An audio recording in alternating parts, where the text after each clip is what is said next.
Welcome to the Kog'Maw Sneak Peek Champion Spotlight, presented by Riot Games. Kog'Maw is a hybrid ranged DPS champion. He has very strong long-range spells and a few great attack abilities aimed specifically at destroying enemy tanks.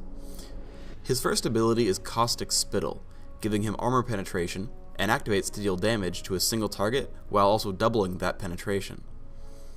Second comes Bio-Arcane Barrage, which modifies Kog'Maw's attack to significantly increase his range and deal bonus damage based on the enemy's maximum health. Kog'Maw may also cast Void Ooze, which is a long-range damage ability, leaving a trail of ooze that slows enemies who stand on it. His ultimate is Living Artillery, which is an extremely long-range mortar-type attack. It has a low cooldown, but the mana cost increases very quickly if you cast the spell again within 6 seconds.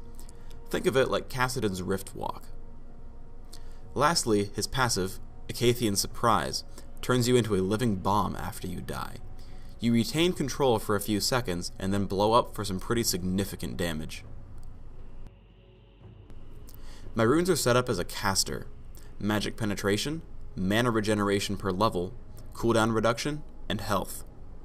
My masteries follow a standard 9-0-21 build, making sure to take Improved Exhaust and Improved Ghost.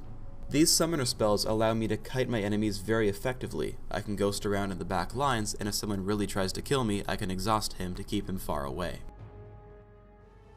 Kog'Maw is extremely item dependent. Thankfully, he's also a very competent farmer. Starting at level 6, you want to employ a combination of Void Ooze and Living Artillery. Hit the ranged minions with your ultimate as soon as you can. Then, once you've waited 6 seconds, hit the same wave again, adding in Void Ooze this time. Thanks to your runes, masteries, and Chalice of Harmony, the mana cost should be no problem. You can also easily farm nearby monster camps. All but the hardiest of wraiths will fall to the same combo, and with a little extra effort will result in a lot of bonus gold. Remember to cast the ultimate first, so that the wraiths don't evade the area of effect. Sion and I head top to gank. Always be sure to come in behind your tank and allow your teammates' crowd control spells to land easy artillery shots.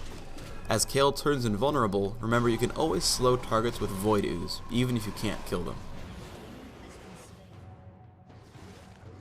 Kog'Maw also has the benefit of having 2 skill shots that hit invisible champions.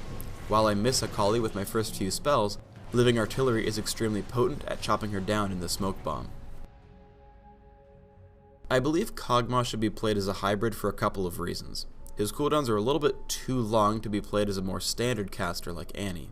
Also, his range is so short on his basic attacks that I feel very unsafe as a standard physical DPS.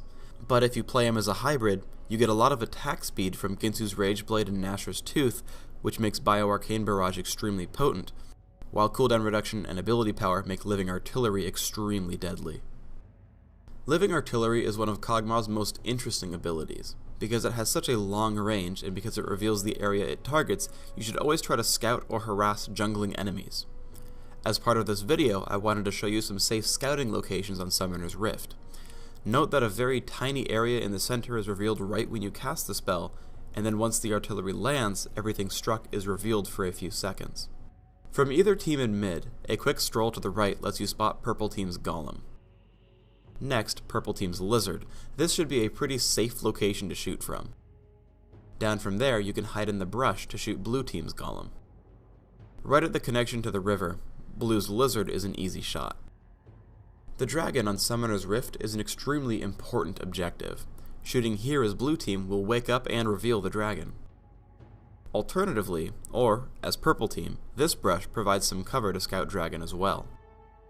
Finally, there are a few key locations for scouting Baron Nashor. Scouting him properly is extremely important. Baron Nashor is immune to debuffs, so you can only reveal him with a tiny reveal at the beginning of the spell. Here's a safe location for purple team, or generally from mid. Another approach is the extremely safe brush above Baron. Again, you must hit him exactly or you won't learn any information at all. Finally, we have a somewhat unsafe but convenient brush in front of Baron, in case you and your team are rushing forward and aren't sure about his status. Here's a mistake no one should ever make. especially Kog'Maw because he has no escape mechanism. I've pushed all the way down mid to the second turret without a single enemy champion accounted for.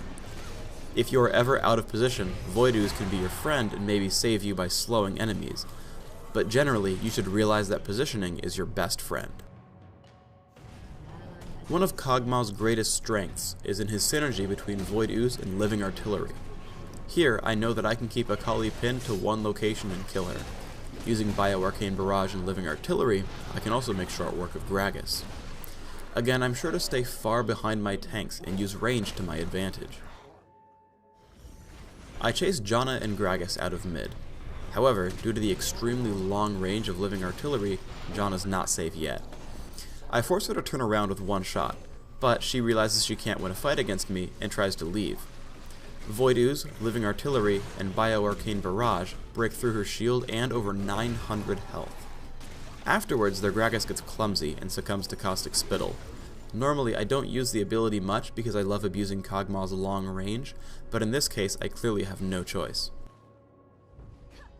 Once again, I want to show the virtues of Living Artillery. Because of its short 1-second delay and extreme range, your opponents will often have to juke the shot before they even see it. Kayle didn't have a choice, as she could only juke up and into our Gragas. I think Akali just didn't realize how far I could really shoot. Thanks for tuning in to the Kog'Maw Champion Spotlight. Get out there and get hungry, because it's feeding time!